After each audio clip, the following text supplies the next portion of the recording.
এরপরে ইনোসেন্ট নীরব, আপনি আইডি থেকে লিখেছেন, আমি হস্তমৈথুন ছাড়তে পারছি না, টাচ ফোন ছেড়ে বাটন ফোন চালাচ্ছি তবুও ছাড়তে পারছি না, মনে নারীদের ছবি ভেসে উঠে, আমাকে পরামর্শ উপদেশ দিন। প্রথম কথা হলো যে এই জাতীয় পরিস্থিতিতে নিজেকে বাঁচাবার জন্য, বিশেষ করে এই বদভ্যাস থেকে রক্ষা পাওয়ার জন্য আমাদের একটা নির্দিষ্ট সময়ের জন্য কোনো এমন পরিবেশে চলে যাওয়া উচিত যেখানে আসলে নিঃসঙ্গতার স্কোপ থাকে না, অনেক বেশি ব্যস্ততার মধ্যে সময় কাটাতে হয়,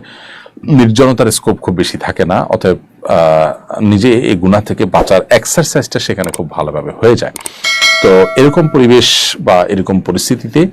আপনি চেষ্টা করতে পারেন চলে যাওয়ার, তাহলে ইনশাল্লাহ হয়তো আপনার এই গুনাহ থেকে বাঁচাটা সহজ হবে। এর বাইরে যদি অবিবাহিত হয়ে থাকেন তারা দ্রুততার সাথে বিয়ে করা ফেলা উচিত, ইনশাল্লাহ বিদিল্লাহ সেটিও আপনাকে এই বদভ্যাস ছাড়তে সহায়ক ভূমিকা রাখবে।